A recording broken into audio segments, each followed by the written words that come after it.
Now, these are unhappy times for many in Nigeria, with everything, everywhere, all at once, and the aftershocks of the 2023 presidential election continuing to be felt in a politically shaken and divided country.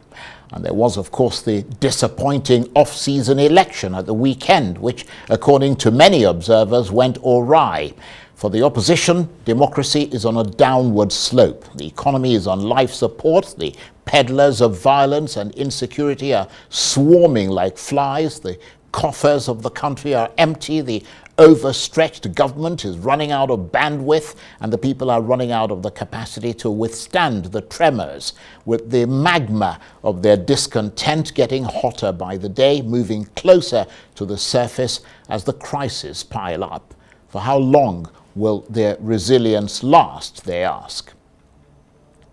Well, for his assessment, I'm joined now in the studio by the Director General of the Labour Party's campaign organisation, Akin Osuntokun. Thank you very much indeed for coming in.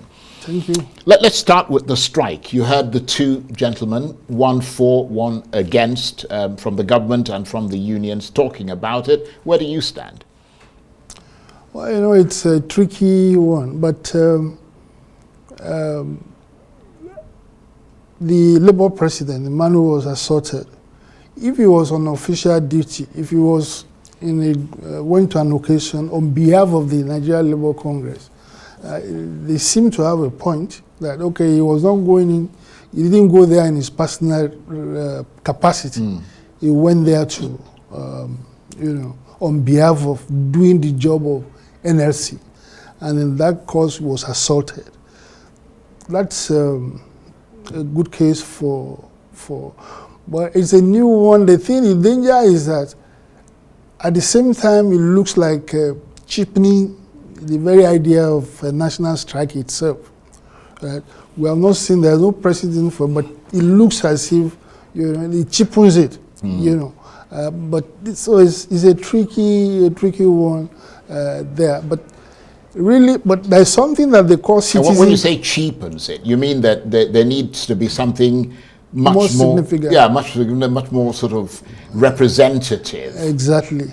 That the thing, but at the same time, if he went in his capacity, which obviously happened, you know, to represent the Labour Congress, the Labour Congress are at liberty, you know, to take action on his behalf.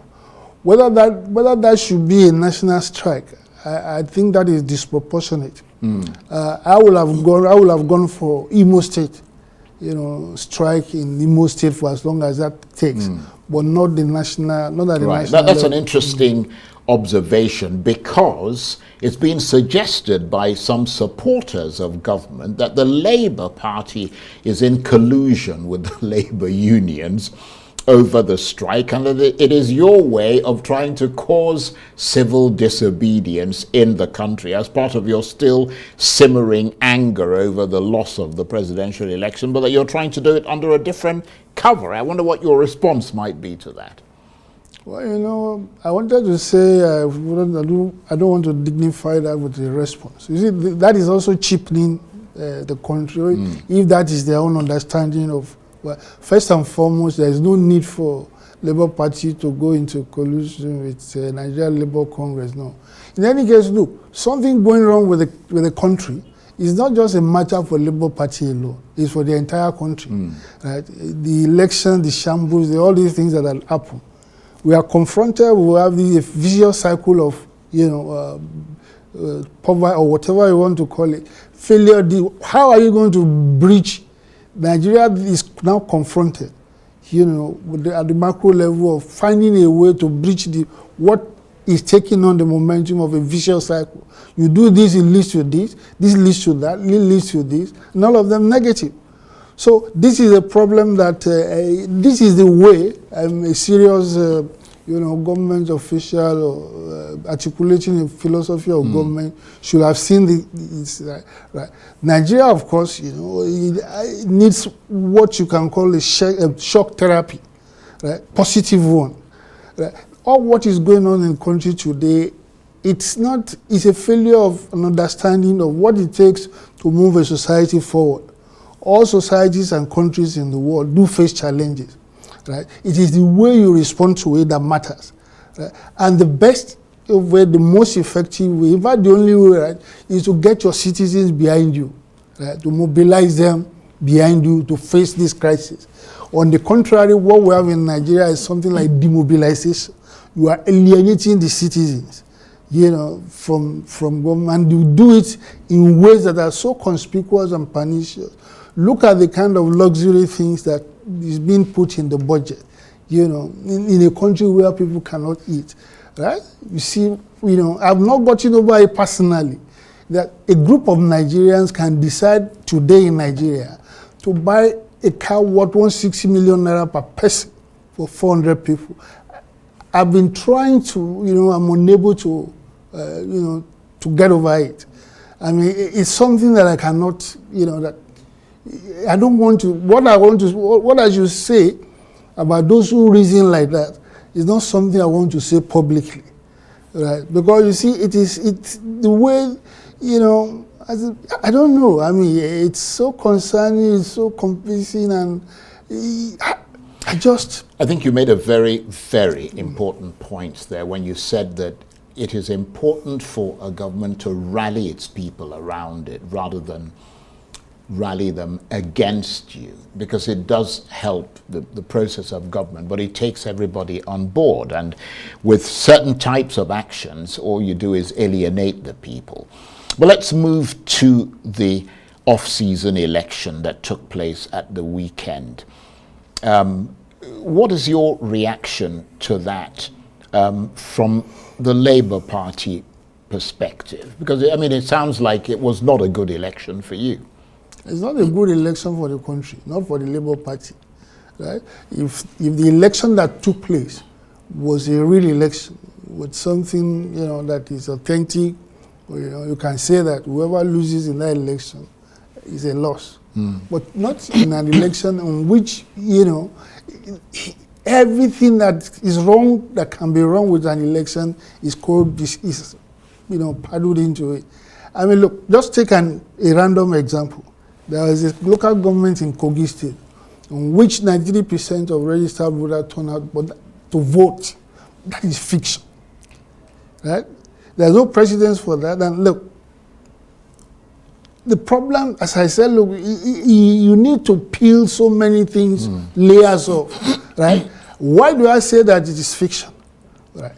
In the first place, right? The registered voter number of registered voters in Nigeria itself is fictive, right?